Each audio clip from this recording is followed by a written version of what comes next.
In this video, we're going to talk about two different methods for making epoxides.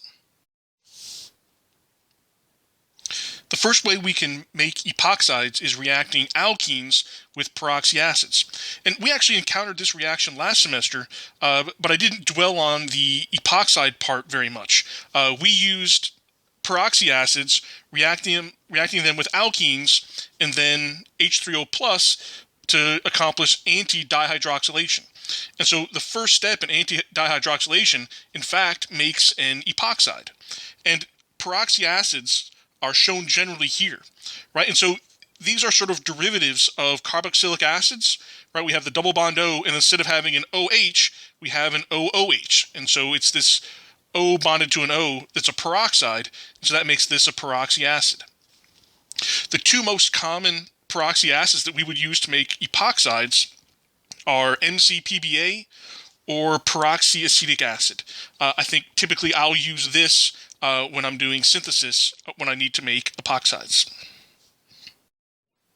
Right, an important feature of making epoxides with peroxy acids is that the reaction is stereospecific, meaning that if my original alkene is cis, then the epoxide will also be cis. So the two groups that are on the same sides, on each side of the alkene, are going to remain on the same sides when I make the epoxide, right? And alternately, right, if it starts out trans, it's going to end up trans.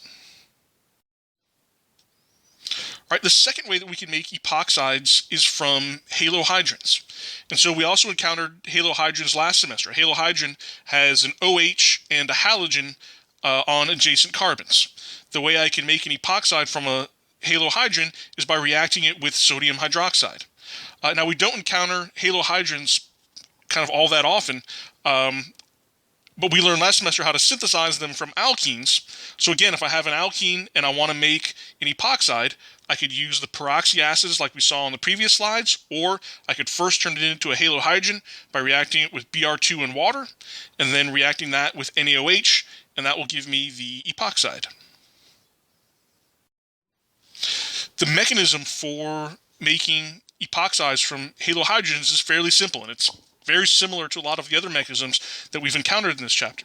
The first step is a proton transfer, right? So when we react the halohydrin with sodium hydroxide, right, the OH comes from the sodium hydroxide, steals the proton from the OH, that bond becomes a lone pair on the oxygen, and then we actually get an intramolecular SN2 reaction.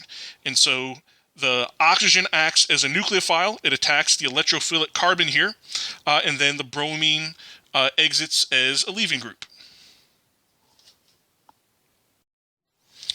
All right, and we talked about stereospecificity before. It turns out that either route, whether I go with a peroxy acid or I convert it into a halohydrin and then react it with sodium hydroxide, both reactions are stereospecific. So if my starting material is cis, the epoxide will be cis. And if my starting material was trans, then the epoxide would be trans. Okay, so let's finish up with a quick example. I want to know what alkene and reagents I would use to make the following epoxide. Right, so remember that the reaction is stereospecific. So when I think about the alkene that I want the methyl and the phenyl group to be on the same side, and I want the ethyl and the isopropyl group to be on the same side. So the alkene that I'd start with, I'm going to put the methyl and the benzene on the same side, and then on the same carbon that has the methyl, that carbon has the isopropyl, and then we have the ethyl coming off of that carbon, right? And then we know, of course, there are two ways we can do it. Either way, we'd start with this alkene, and I could either use MCPBA, or I could use Br2 and water to make the halohydrin, then hit it with sodium hydroxide, and in either case I'm going to get the same epoxide, the one that I'm looking for.